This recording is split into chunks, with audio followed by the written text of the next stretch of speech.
From Cornwall to Birmingham and Johnston and Bexhill, here's Ruben Spire on the radio.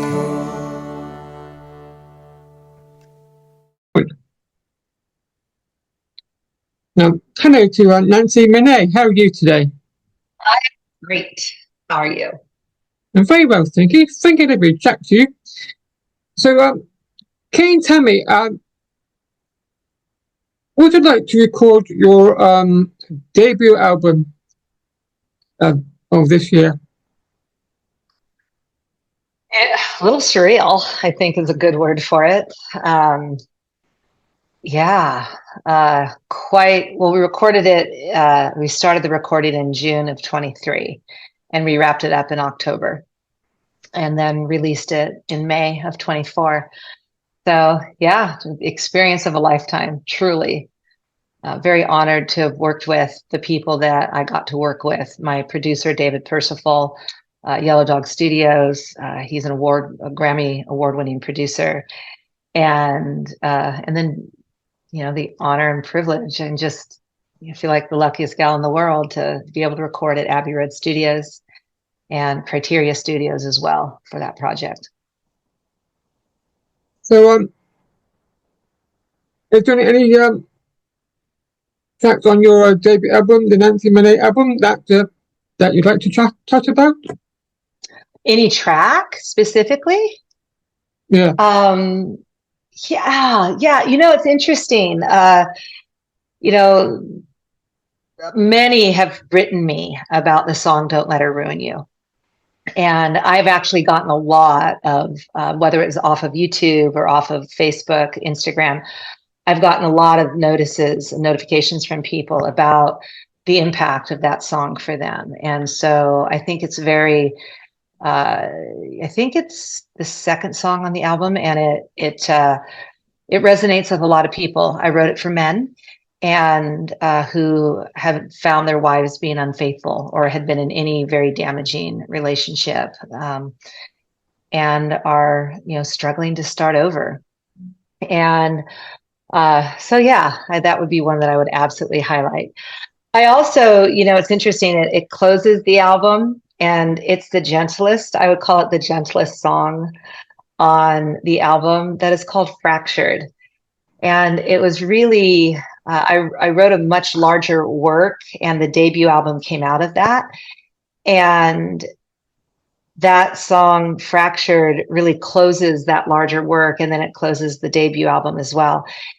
And to me, it was the conclusion of why I started writing that specific work in the first place, and why I'm continuing to write as an artist and musician.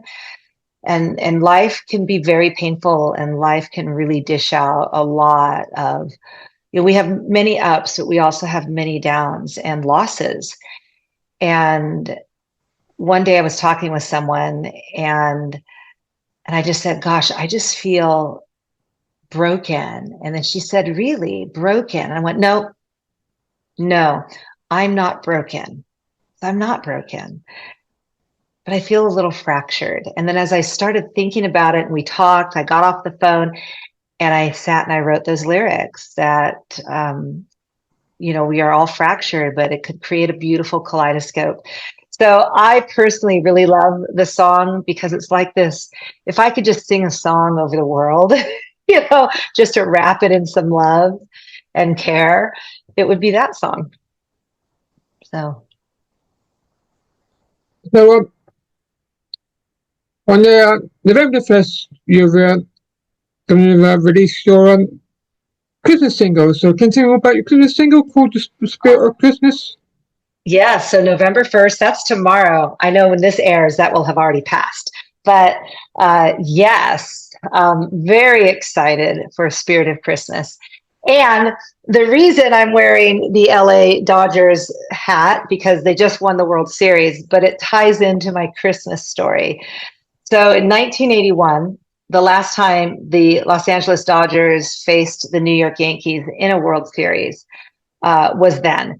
And my dad and he took me to the games all the time, and we watched the series together. And so the Dodgers playing the Yankees was the very last time that I watched a baseball game with my dad, because a few months later, on December 24th, 1981, so it's Christmas Eve, he died of a massive heart attack, and he was gone. And so, I was a little girl. I was 12 years old at the time, and, life moves on. And I thought it was profound that the Yankees and the Dodgers were playing in the series the year I'm releasing the Christmas song. And it talks about the spirit of Christmas is something that my dad embodied. It was really living generously all year long. And that's also a page out of Charles Dickens, right? That we can have Christmas, the spirit of Christmas in our hearts all the year. And my dad embodied that, and he taught that to me. So even though life had a lot of ups and downs, there was a lot of abuse that I had to live through and get through and heal from, I chose to respond as I healed in love and generosity. And I didn't want Christmas to be ruined because, it's something as catastrophic. You can't help but pause on a Christmas Eve and say, "Oh, Dad," right? And I can do it much easier now than way back when. So I sat down and I thought about a lot of people who are just alone during Christmas. And what's interesting is I'm at the age now that I have a 30-year-old and a 32-year-old, and they're not coming home for Christmas anymore. And nobody writes about that. Nobody writes about, and I don't have grandkids. So my kids are like, "Mom, let's go do something. Why don't you come here?" And, I was like, "Wait, what about big major Christmas that everybody comes and the house is full and it's for days and festivities?" And they're like, "Nah, we don't want to do that anymore." And I thought, wow, a lot of people have to be facing being alone on the holidays. And what does that look like? And some people are alone and upset, and some people are alone and they figure out a thing to do, but it's always just kind of a can't wait to get through the holidays. So I wrote that song for them in mind. I wrote it with, your spouse and your kids are not at home, and, or they're gone, and for many different reasons. And you find yourself alone. So I want to write a song for you and let you know that you're not alone, and to receive a hug from me, and that the spirit of Christmas doesn't just have to happen during the month of December or on 2 days. It could just be something that we live every day of our lives toward humankind, as a people. So, will you be recording any new music? Will I be recording any new music? Yeah. Yes. Yes, I am. I actually have already recorded the next album. And so that new release will be coming out in, we think it's going to come out around April, but we'll start dropping singles in the beginning of 2025. And in the beginning, so the first week of January 25, I will be recording even the next album that will be releasing later in the year, August, September. And I've already written a second Christmas song, so which I'm really excited about that one too. That I'll record as well, and that will release. And then we already have our eyes set on the 2026 album release. So I'm doing a lot of writing. Any future plans back home to UK or in Europe on the tour? Yes. Yeah, we just started talking about that with this album plan.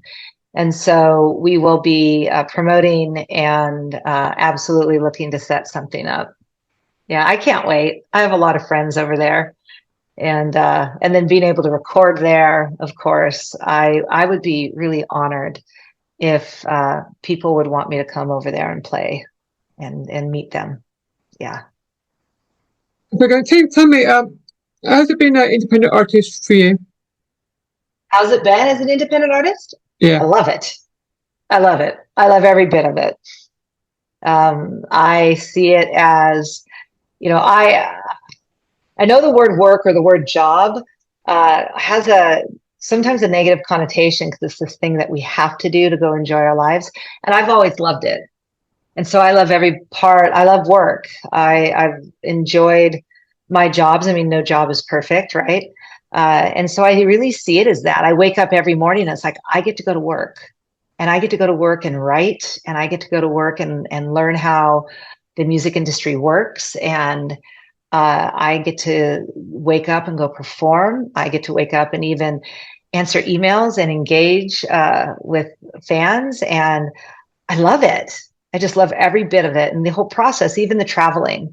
Um, I'm also pretty disciplined, right? I'm a pretty disciplined person. So I've got my travel routine and my travel schedule, and I'm very fastidious about my sleep and you know the hours that are devoted to certain things, and so it just works really well for me. That's funny. Can you tell me this so I can find you on your social media? Where you can find me on the social media? Yeah. Facebook #1. So that's Nancy Manet, just the way my name is spelled, NancyMA as an apple, NET. And I'm a verified account, so you'll see me at the piano. And one of the best places, I mean, you can connect with me as well on Instagram. I'm newer to Instagram. I laugh because my producer did say, why don't you have an Instagram account when, you know, like when we started this? And I'm like, because I'm in my 50s and we all meet on Facebook. You know? And so I've developed a real appreciation and I'm learning how Instagram works. And so there you can find me at Nan, Manet, Manet, or YouTube. I'm developing my YouTube channel, and that's Nancy Manet Music. And I get a lot of contacts or connections, people contacting me through YouTube. So that's really a neat. You know, a lot of people telling me their story. A lot of people responding to the single "Don't Let Her Ruin You" through YouTube, and I kind of think that maybe that demographic of listener is actually on YouTube. So, you know, the man that's been really hurt. Thank So you. those are three great ways. Oh, the other, if I may, NancyManet.com. And if you reach out to me and you send me a direct message, or you reach out to me on my website, I will respond to you. Absolutely. And I want to hear from you. Thank you for reaching out to you. Thank you, Ruben. I'm honored that you have me. Enjoy the rest of your day. You too. Goodbye. Bye, Ruben.